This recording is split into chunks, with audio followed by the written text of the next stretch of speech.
जय श्री राम, जय श्री श्याम सभी भाइयों को। मैं वह तोमर आपके अपने YouTube channel maths with Vivansh में आपका हार्दिक अभिनंदन करता हूं और मैं आशा करता हूं कि आपको मेरी सब वीडियो बहुत पसंद आ रही होंगी। आज हम स्टार्ट करने वाले हैं अपना क्लास 10th का फिजिक्स का पोर्शन। जी हाँ, आज हम अपने इस यूट्यूब चैनल पर पहली फिजिक्स की क्लास स्टार्ट करने जा रहे हैं। देखिए, तो हम पढ़ेंगे इलेक्ट्रिसिटी। ये क्लास 10th का साइंस का चैप्टर नंबर 12 है। कौन सा चैप्टर है भाई? चैप्टर 12 है। चैप्टर 12। तो आज हम स्टडी करेंगे चैप्टर 12 इलेक्ट्रिसिटी के बारे में। ठीक है जी। तो अपने वही अंदाज के साथ सबसे पहले जानेंगे इसका नाम कि आखिर ये फिजिक्स में ये इलेक्ट्रिसिटी है क्या। इलेक्ट्रिसिटी है क्या, आइए इसके नाम से शुरू करते हैं। देखिए, इलेक्ट्रिसिटी आपके घरों में होती है, आप अच्छी तरह से जानते हो। विद्युत इलेक्ट्रिसिटी आप अच्छी तरह से जानते हो, आपके घर में होती है। बल्ब जलता है, वो किसकी वजह से जलता है? इलेक्ट्रिसिटी की वजह से जलता है। हम हीटर चलाते हैं, किसकी वजह से चलाते हैं? इलेक्ट्रिसिटी की वजह से। फैन चलता है हमारा, इलेक्ट्रिसिटी से चलता है। फोन चार्ज होता है, किसकी वजह से होता है? इलेक्ट्रिसिटी की वजह से होता है। हाँ जी, ये सब चीज किसकी वजह से है? इलेक्ट्रिसिटी की वजह से है। वही इलेक्ट्रिसिटी है ये। तो आज उसी इलेक्ट्रिसिटी के बारे में जानना शुरू करते हैं। देखिए, जब हम छोटे बच्चे थे तो हमको समझाया जाता था कि हमारे घरों में जो फिटिंग होती है उसमें हमें समझाया जाता था, जो सर्किट लगा हुआ होता है कि सर्किट में बेटा उंगली नहीं डालनी है, करंट लग जाएगा। क्या लगेगा? करंट। ठीक है, एक चीज समझ में आई। दूसरा, कोई अगर तार होता था और उस तार के ऊपर रबर नहीं होती थी, जहां पर अगर उसके लिए भी बोला जाता था बेटा इसे नहीं छूना। क्यों? क्योंकि करंट लग जाएगा। तो जहां पर भी इलेक्ट्रिसिटी आई वहां पर बात आई करंट की। जी हाँ, वही करंट जिसको छूते के साथ हम बहुत दूर जाकर गिरते हैं, कभी कभी चिपके ही रह जाते हैं। उसके सर्किट में उंगली डाली और वहीं के वहीं लगे रहते। अरे भैया क्या बता रहे हो? हाँ जी बिल्कुल। और कभी कभी ऐसा होता है कि करंट लगा और हम बहुत तेज पीछे जाकर गिरे। ये होता है। अब देखिए, ये क्यों होता है, किस वजह से होता है, सारी चीजें आप अच्छी तरह से डिस्कस करेंगे। आइए स्टार्ट करते हैं। देखिए, तो इलेक्ट्रिसिटी के लिए सबसे पहले हमें चीज पता लगी, इलेक्ट्रिक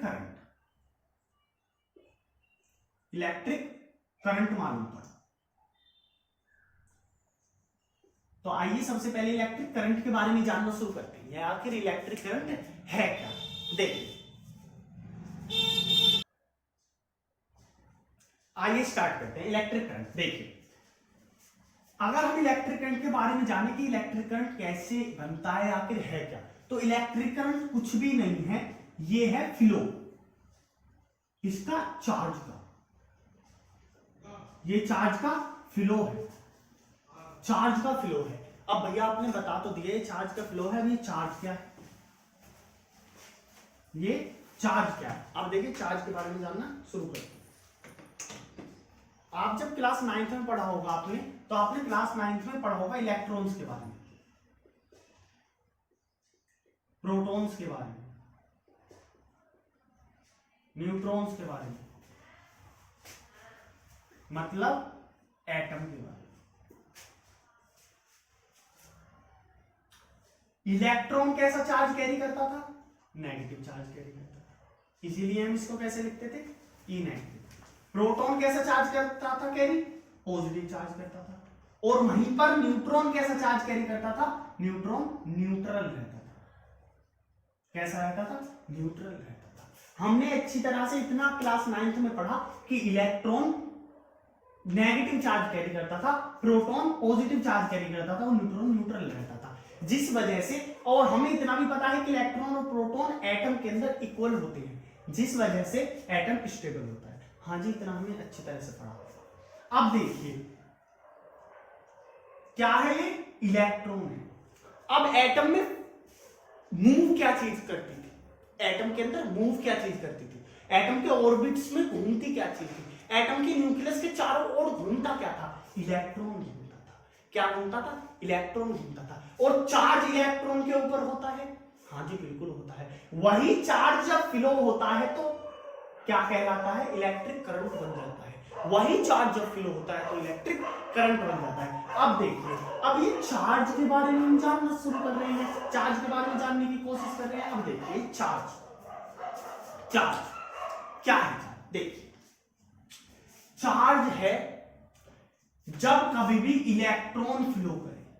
क्या? इलेक्ट्रॉन फ्लो करे। मैंने अभी क्या बताया कि एटम के न्यूक्लियस के चारों तरफ इलेक्ट्रॉन मूव कर रहा है, इलेक्ट्रॉन घूम रहा है, ऑर्बिट्स में घूम रहा है, सर्कुलर पाथ्स में घूम रहा है।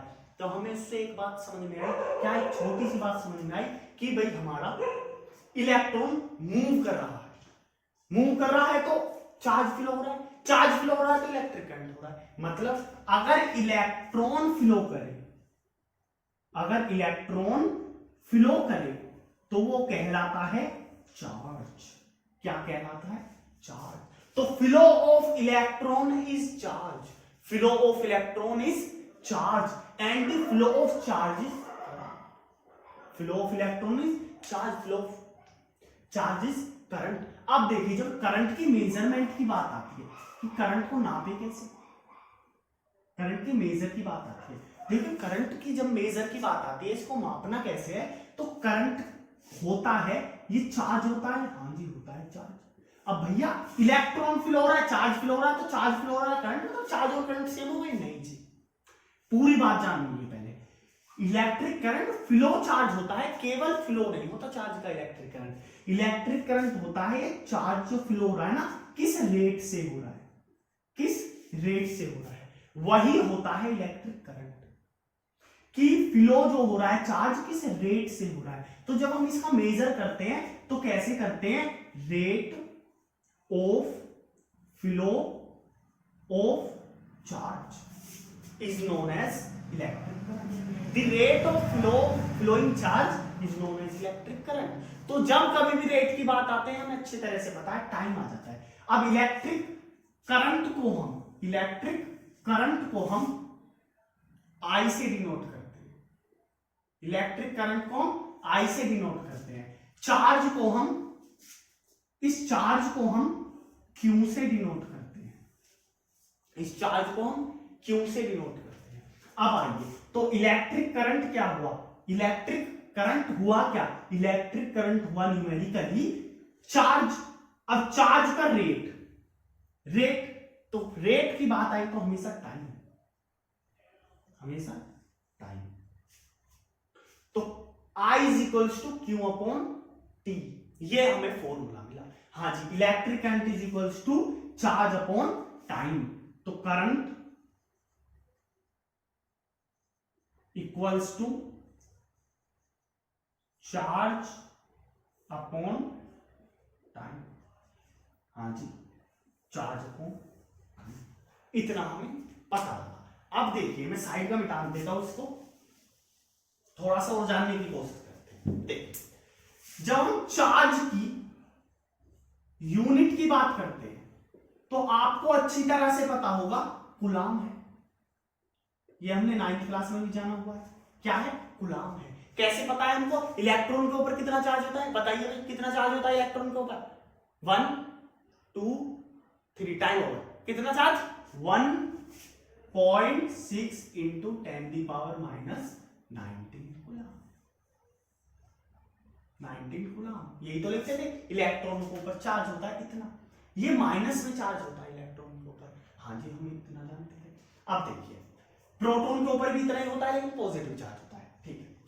तो इलेक्ट्रिक चार्ज की यूनिट क्या होगी? कूलाम होगी। और जब करंट की बात आती है, तो करंट का फॉर्मूला अगर हमने देखा तो क्या देखा? Coulomb upon time. टाइम की यूनिट इज सेकंड। तो हमारे पास करंट का यूनिट क्या हुई? करंट की यूनिट हुई कूलाम अपॉन सेकंड। तो क्या इसे कूलाम अपॉन सेकंड बोलते हैं? बिल्कुल, कूलाम अपॉन सेकंड करंट की, इलेक्ट्रिक करंट की यूनिट होती है। और कूलाम अपॉन सेकंड को हम, कूलाम पर सेकंड को हम एम्पियर भी बोलते हैं। क्या बोलते हैं? एम्पियर। तो इसकी यूनिट या तो आप एम्पियर बोल सकते हो या फिर कूलाम पर सेकंड बोल सकते हो। किसकी? चार्ज की यूनिट। हाँ जी, हमें इतना अच्छी तरह से मालूम हो गया क्या कि flow of electron is known as charge and the rate of flowing charge is known as electric current. हाँ जी, इतना हमें क्लियर है। इसकी कूलाम की चार्ज की यूनिट कूलाम होती है और करंट की यूनिट कूलाम पर सेकंड या फिर एम्पियर होती है। हमें इतना अच्छी तरह से पता लगा। आइए थोड़ा सा वो जानने की कोशिश करते हैं। देखिए हमने जाना, क्या जाना? हमने ये जाना भाई कि I equals to Q upon T। हाँ जी, हमने इतना अच्छी तरह से जाना। तो अगर यहां से मैं चार्ज निकालूं, चार्ज क्या हो गया? I into T, I into T, current into time, charge हो गया। हाँ जी, ये चार्ज हो गया करंट इंटू टाइम। ठीक है, और चार्ज क्या होता है जब इलेक्ट्रॉन की, भैया आपने तो चार्ज बताया था, अभी क्या बताया था कि ये फ्लो ऑफ इलेक्ट्रॉन होता है। हाँ जी, फ्लो ऑफ इलेक्ट्रॉन होता है चार्ज। तो आपने जब फ्लो ऑफ इलेक्ट्रॉन चार्ज को बताया तो इस हिसाब से तो Q is equals two electron से रिलेशन करता हुआ कुछ आना चाहिए। हाँ जी बिल्कुल। अब मुझे एक बात बताइए, फ्लो हो रहा है इलेक्ट्रॉन का, अब जितने इलेक्ट्रॉन उतना ही चार्ज। एक इलेक्ट्रॉन तो एक यूनिट चार्ज, बहुत सारे इलेक्ट्रॉन तो बहुत सारे यूनिट चार्ज। हाँ जी, तो जितने इलेक्ट्रॉन, अब कितने इलेक्ट्रॉन हमें पता नहीं है, तो n is the number of electron, तो Q is equals to ne। इतनी एक चीज हमें पता लगी। हाँ जी, ये पता लगा। अब देखिए, जब मैं बात करता हूं कि 1 कूलाम चार्ज में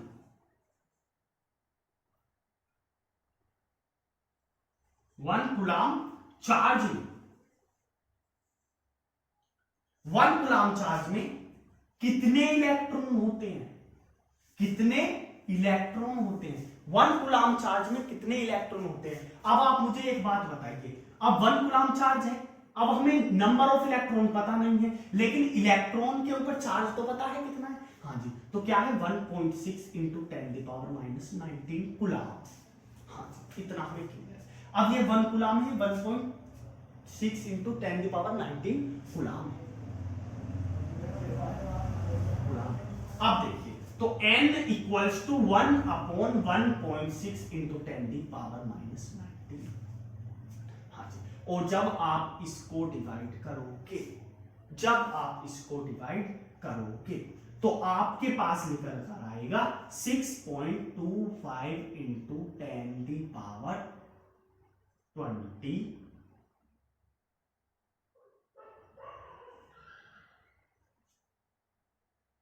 10⁻20।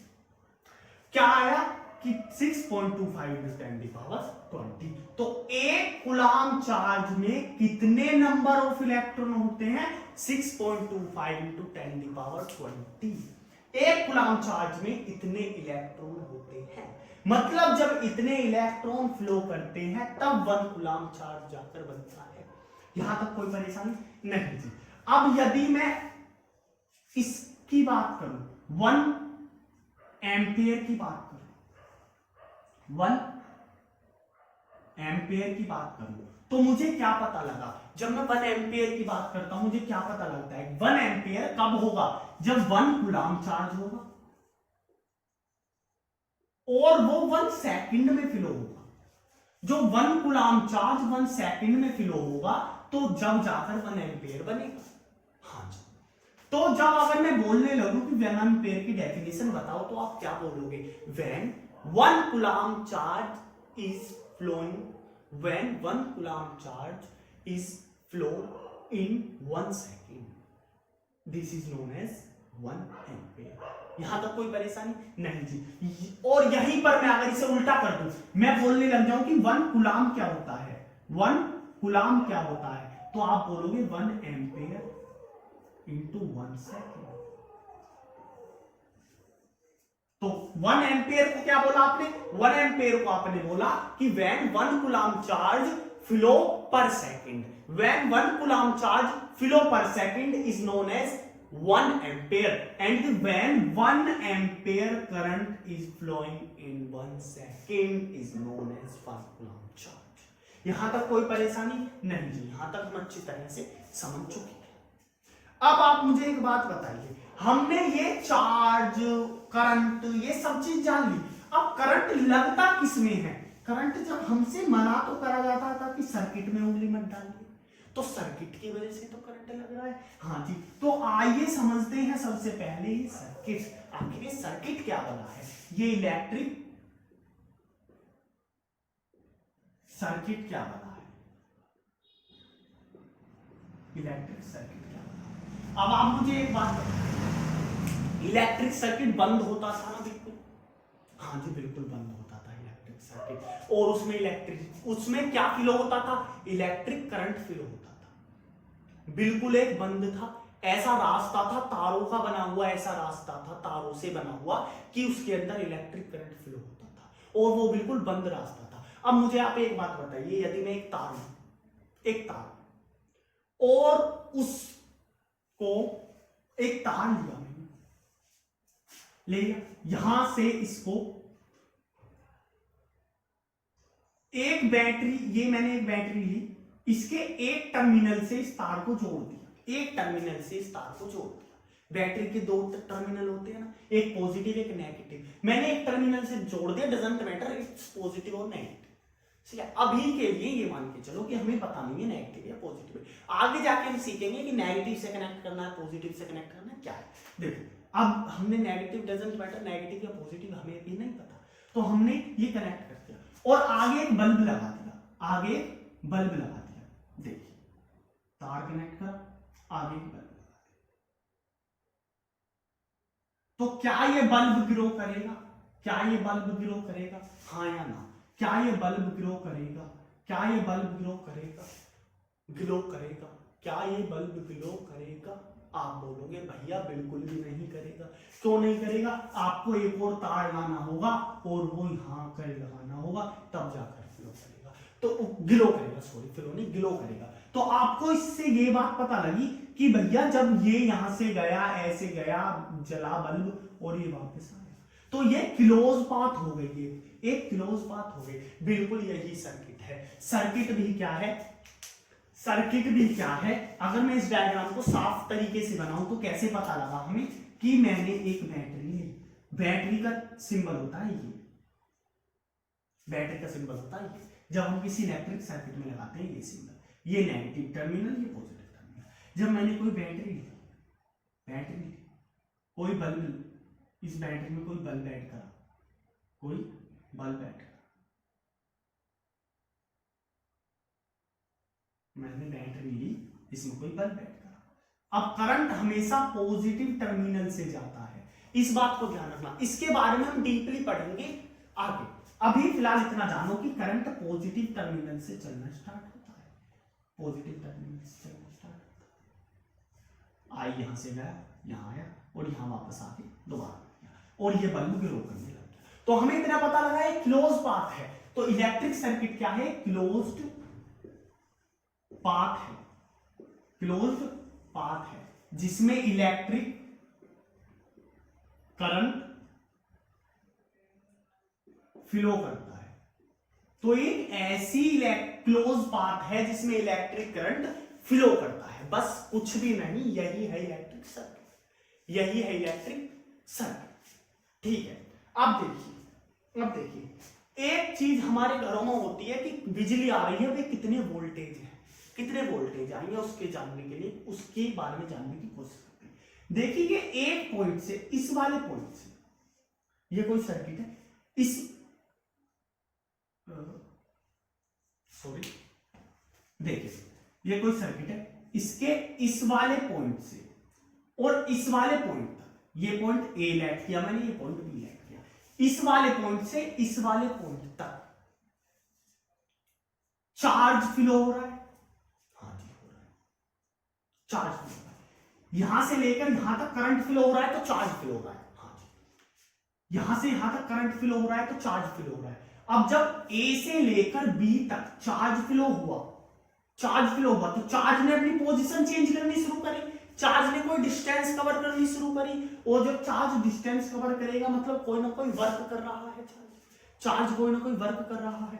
तो जो चार्ज इन पॉइंट दोनों पॉइंट्स के बीच जो भी वर्क कर रहा है, जो भी वर्क हो रहा है इन दोनों के बीच, उस चार्ज की वजह से तो हर चार्ज कोई ना कोई वर्क कर रहा है। हाँ जी कर रहा है। तो ये सारा वर्क जो हो रहा है ना हर चार्ज पर, हर एक चार्ज पर, ये सारा जो वर्क इसके बीच हो रहा है वो पर यूनिट चार्ज पर कितना है, वही पोटेंशियल डिफरेंस कहलाता है, वही वोल्टेज कहलाता है। देखिए एक चीज है, क्या है, पोटेंशियल डिफरेंस। पोटेंशियल डिफरेंस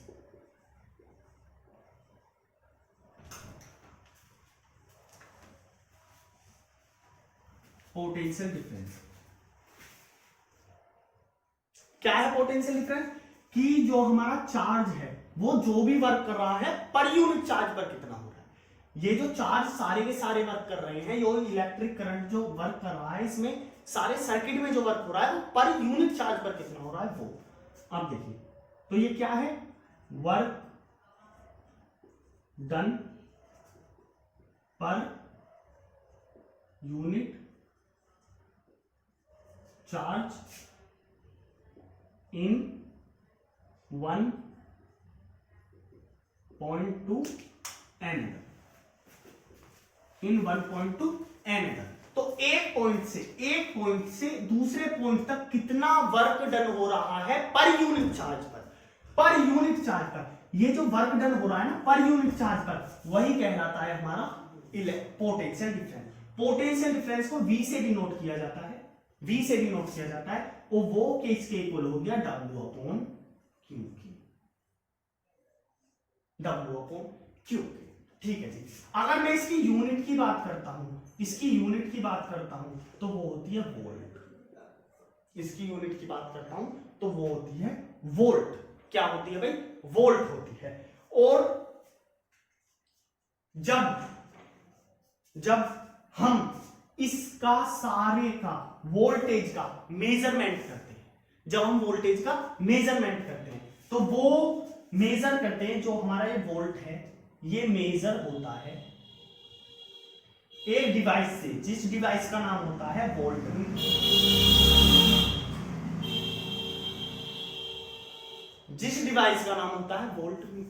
ये वोल्टेज जो मेजर होता है ये वोल्टमीटर की वजह से होता है। तो आपने बोला भैया वोल्टेज तो वोल्टमीटर की वजह से मेजर हो गया, फिर ये एम्पेयर किसकी वजह से मेजर होता है? एम्पेयर मतलब कौन सी डिवाइस मेजर करती है एम्पेयर को कौन सी डिवाइस मेजर करती है? तो भैया जब एम्पेयर की बात आती है, इसको एमीटर डिवाइस मेजर करती है। क्या? एमीटर। तो अगर आपसे कोई पूछे व्हाट इज एमीटर, तो आप क्या बताओगे? It is a device which measure the electric current. ठीक है। और जब वोल्ट की बात आएगी, तो वोल्ट मीटर की बात आएगी, तो it is a type of device which measure the voltage. ठीक है, यहां तक कोई बात नहीं, कोई भी परेशानी नहीं, ये सब चीज सीखे, अच्छी तरह सीखे। अब देखिए इसके रिलेशन के ऊपर, इन सब चीजों के ऊपर हमें पढ़ने के लिए मिलता है ओम्स लॉ। ठीक है, और ओम्स लॉ की वजह से रेजिस्टेंस आता है। उसके बाद हमें बहुत सारी चीजें और भी पढ़ने के लिए मिलते हैं साथ के साथ, जैसे कि parallel, combination, series combination, energy, work, etcetera etcetera, बहुत सारी चीजें वो हम कवर करने वाले हैं अपने सेकंड लेक्चर में। तो अगर आपको ये वीडियो बहुत ही अच्छी लगी हो, पसंद आई हो, तो लाइक करें, शेयर करें और कमेंट करें। चैनल को सब्सक्राइब करना ना भूलें, और नेक्स्ट वीडियो के लिए चैनल पर बने रहें। धन्यवाद।